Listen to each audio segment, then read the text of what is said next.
But then I got an email from one of our major farm suppliers telling us that due to Canadian tariffs, prices were going up by 25% effective immediately. This supplier is critical to our farming operation. We have no other alternatives outside of Canada. And so that means it'll increase our total cost of production this year by 10 to 15%. The USDA and through the NRCS, which is like a branch of the USDA, they are stopping payments on all sorts of grants that they've issued out over the last couple of years. And it is completely screwing a lot of farmers over right now. Let's talk about tariffs and what that means for us as apple farmers or the apple industry. Now, I'm coming from the perspective of a fourth generation orchardist. We've got a mid-sized farm at around 400 acres. Also means is that we're growing so much food that the US market can't eat it all. You guys just simply can't eat enough food. That means that our export markets are very crucial. Then farmers, because they're really going to get screwed. With the cutting of this USAID program, they're really going to get hit hard. Regarding all these farmers that are now crying about possibly losing their farms because they voted for Trump, this is why you absolutely should not feel bad for any of these farmers that voted for Trump. Now, the ones that didn't vote, yes, feel sorry for them, go support them, do whatever you need to do. But the ones that voted for Trump, do not feel sorry for them, and let me tell you why. I might lose my farm because of the government. I spent money based on the contract that we signed. They're reneging on it. I'm just screwed. And unless they lift this pause on payment, I'm going to lose this farm. Maybe y'all saw the news out of Nebraska today. Apparently our entire state is going to go bankrupt in 2 quarters. Me and my husband owned a cattle ranch here, and I can confirm that all of the cattle ranchers here overwhelmingly voted for Trump. We support him. We voted for him. Something like 70% of our entire workforce is undocumented immigrants, and they straight up are not showing up for work anymore. They have all either fled the country, fled the state. They don't want to get raided while at work, so they have just moved on. So here's what's cooking. President Trump has dropped the most aggressive tariffs in over a century. And no, they're not just aimed at China. He's got a full global buffet of trade partners on the grill. The result? Farmers' bills are about to turn into a second rent payment. So folks, grab your overpriced kale chips and hold tight, because Trump's tariffs are spicy. Trump says this helps American farmers, but history tells a different story. Last time he tried this stunt, China clapped back with its own tariffs on U.S. agriculture. Result? Farmers got wrecked, crops unsold, debt piling up, and then Uncle Sam had to bail out the mess with billions in farm welfare. That's like setting your kitchen on fire and bragging about your new fire extinguisher. And here's the twist that makes this all extra spicy. Most of the counties getting slammed by these tariffs voted red.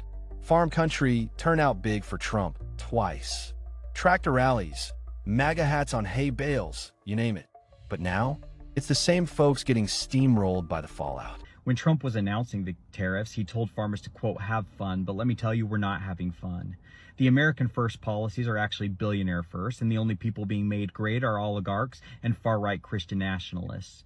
We're supposed to have freedom of religion under the Constitution, but none of us are free from the cult-like religion of MAGA. I know that my farming profession has a stronghold gripped by the MAGA cult, and just by posting this, I'll be called a soy boy or whatever else. Every day I already receive thousands of angry comments just because I spoke out and said that if you still like Trump, you must be like Donald Trump, and that Zelensky is more of a hero than Putin. The fragility of the MAGA cult's absolutely astounding. Tariffs may affect our top 5 export markets. I'm looking at my chart here. We've got Mexico, Canada, Taiwan, Vietnam, and India.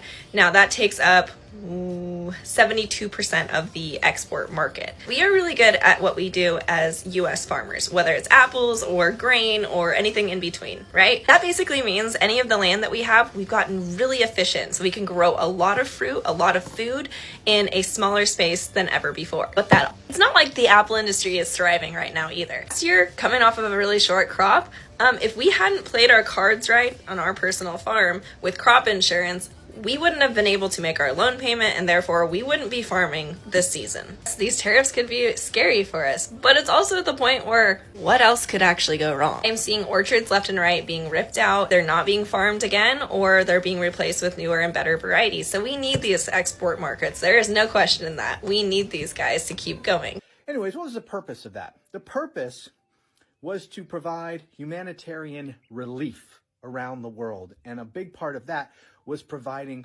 food to desperate people around the world. And what we did through that program is purchase a lot of agricultural products produced by American farmers and then distribute those products around the world. Now that money is being withheld illegally, but it's being withheld, and farmers are not getting paid, and their products, their agricultural products, are no longer being purchased by the federal government. Moved on to work somewhere else. And straight up, we are going to go bankrupt now. We are going to go bankrupt. And yeah, we voted. We knew that the immigrants would get deported and he was coming after immigrants, yet we still voted for it.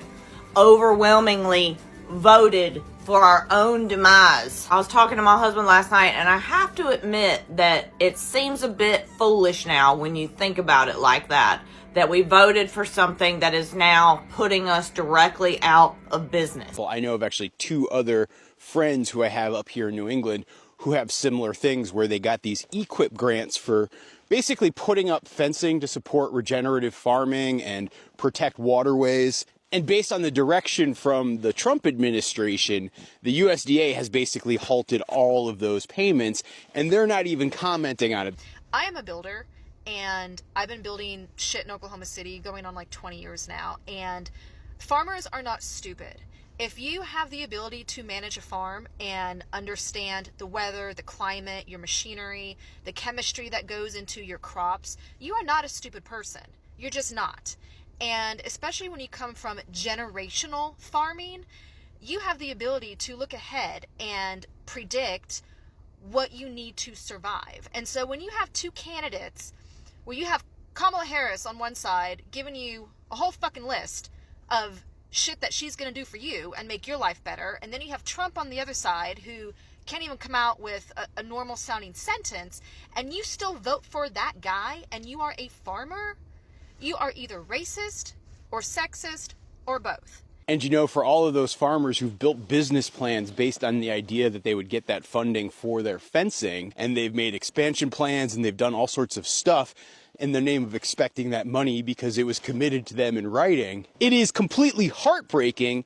And it's 100% illegal. Like, constitutionally speaking, the way our government is supposed to work is the legislative branch that has the ability and power of the purse and to decide what gets spent and what doesn't get spent. And so when they make a funding decision and they decide that something is going to be available, say, for example, in the Farm Bill, and then you have an executive branch that says, no, we're going to change this. We have the power. It's our choice. That is just fundamentally not how the Constitution works. And so my heart goes out to these folks who are at risk of losing their businesses and their farms and at the very least their incomes for this year because they acted in a way assuming that the president would follow and respect the Constitution. And meanwhile, he and his oligarchy cronies are clearly violating that Constitution, and it's illegal. And I don't know why more people aren't calling it for exactly what it is. And they're only crying now because now they are being treated exactly how they voted for other people to be treated. Got that? They are being treated how they voted for other minorities, people of color, everybody else, poor people, sick people. That's how they voted for other people to be treated. And now they're the ones being treated that way by losing their livelihood, their homes, their income, their farms. So do not feel sorry for them. This is exactly what they had coming. Quick follow-up as to why exactly would Trump be doing this to farmers anyways? And I'm guessing 99% chance it's because he wants to bankrupt farms so his corporate buddies can come in and do a land grab. Basically what you have been seeing the last few years, major companies buying up a bunch of rental houses and jacking up the price of rents, and it's all going to corporations. It's probably something similar to let these farms go to foreclosure and his corporate buddies be able to come in, swoop them up, and now you've got bigger companies involved in more of our day-to-day food. Soybeans? No buyers. Dairy? Spoiling. It's a full-on FAFO situation. Farm around, find out. And the worst part? There's no plan B, just potential bailouts, finger pointing, and a farms full of regrets. Meanwhile, family farms are out here playing economic dodgeball with no helmets. So yeah, tariffs can be useful, but only if they're part of a smart, balanced policy. What we're seeing is more like economic cosplay meets TikTok trend. It's giving strongman energy with none of the spreadsheets. What do you think? Bold move or market disaster? Comment and let us know. If you like this video, send it to someone already crying over farm input receipts. Before you scroll, smash that like button and subscribe, because we've got more delicious chaos coming your way.